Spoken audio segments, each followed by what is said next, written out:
How do we know which books are supposed to be in the Bible and which books should not be in the Bible? This is a perennial question, and it's a major debate between Catholics and Protestants.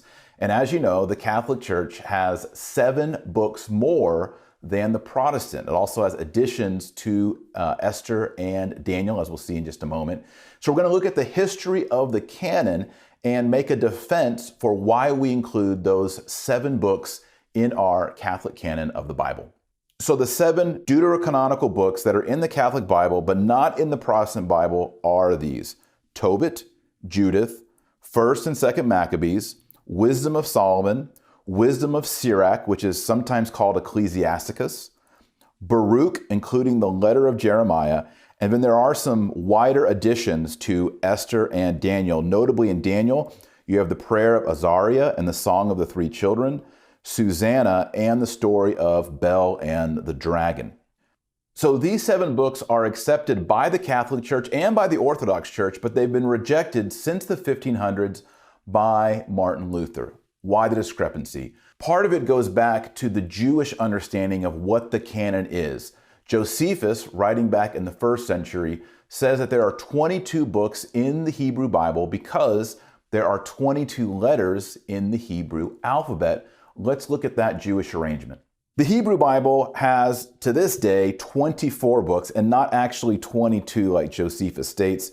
No one can really figure out what those 2 extra books are, but the 24 that are received today are Genesis, Exodus, Leviticus, Numbers, Deuteronomy. No surprises there. Joshua, Judges, Samuel, so 1st and 2nd Samuel are rendered as one book, Kings rendered together, Isaiah, Jeremiah, Ezekiel, and then what they do is they take the 12 minor prophets and squeeze all those together into one book. That's how their count gets a lot lower. Then there are 11 books of the writings, that is the Psalms, Proverbs, Job, Canticle of Canticles, Ruth, Lamentations, Ecclesiastes, Esther, Daniel, Ezra, which as we saw in the previous video, includes Ezra and Nehemiah, and the Book of Chronicles, which includes 1st and 2nd Chronicles. So Josephus says 22, modern Jews say 24, and it's not quite sure which books Josephus was not including. Some people say he excluded Esther, or he excluded Daniel, or perhaps that Ruth was included into Judges. We don't really know since he doesn't leave us a list. What we do know is that the Dead Sea Scrolls and current discoveries reveal that there was no agreed upon canon by the Jews as late as the 1st century. That's right, there was no canon. The only agreed part of the canon was the Torah, the first 5 books, Genesis through Deuteronomy. And to these, the Sadducees, the Pharisees, the Samaritans, and the Essenes, they all agreed only on those first 5 books. Most of you have heard of the Dead Sea Scrolls and maybe even of the Essenes. The Essenes were a Jewish ascetical movement, almost like a monastic movement, and they left behind many, many manuscripts. And in those manuscripts, in the Dead Sea Scrolls, we find multiple versions of books that we recognize as deuterocanonical. We have found multiple scripts of Ecclesiasticus, Tobit, and Baruch. So these books of the Bible were being read before the time of Christ by the Jewish people. They weren't added in later by the Catholic Church. These were already being copied, circulated, and read in their liturgical assemblies. So who had the right canon? The short answer is, at the time of Christ, no one had the right canon. It was up to Christ and the apostles to determine what books were in and what books were out. And as we'll see shortly, the apostles were citing the deuterocanonical books.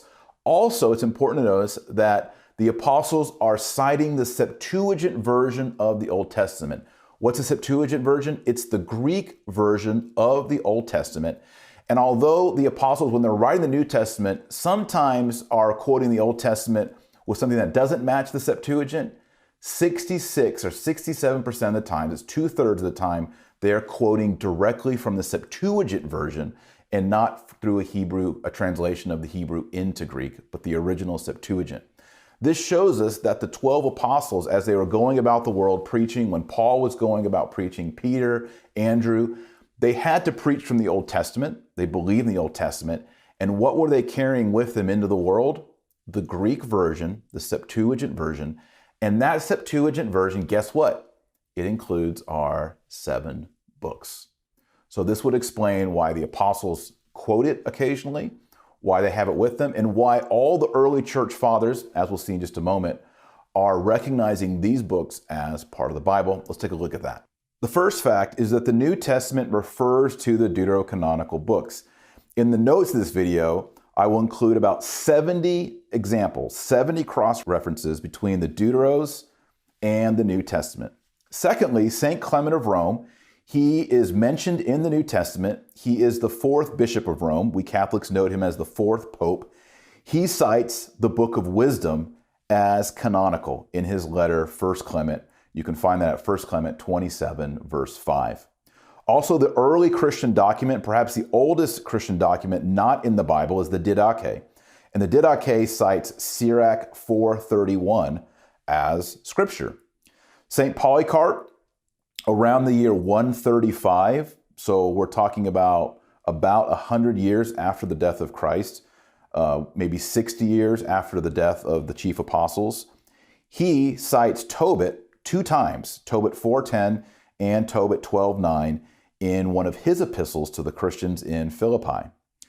Bishop Melito of Sardis, around the year 177, he states that Jews and Christians of his time period, not just Christians, but Jews, considered the Book of Wisdom as canonical, as part of the Bible. That's 177. St. Irenaeus, he is in Lyon, which is modern-day France.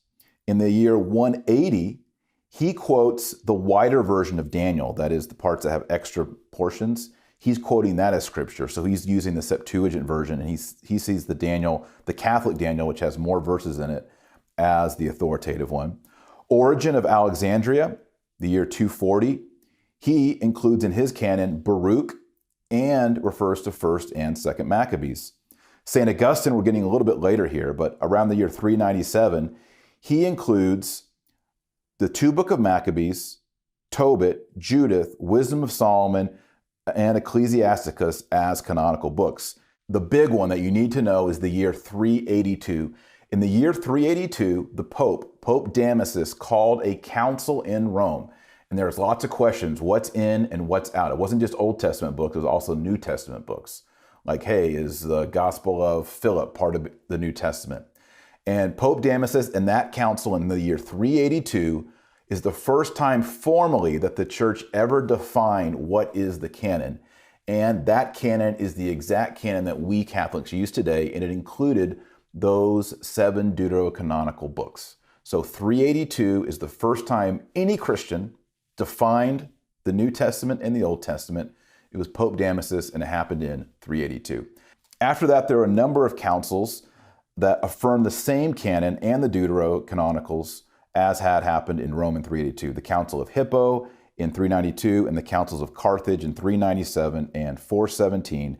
And then much later, the Council of Florence in 1442 and the Council of Trent in 1546 also established the exact same canon. So your takeaway from this video is, look, the Jews were reading the deuterocanonical books before the time of Christ. They are reading them during this time of Christ. The apostles refer to them, and the early church fathers and Pope Damasus affirm this Catholic canon, the one that we are still using in this very year. So you can be confident that these 7 books do belong to the Old Testament. They are part of the Bible, and I hope you can use some of the facts and some of the information in the show notes below this video when you have a Protestant friend say, why do y'all have extra books? You can go to these resources and explain it to them in full. Thanks for being a member of the New St. Thomas Institute. We'll see you in lessons to come. God bless.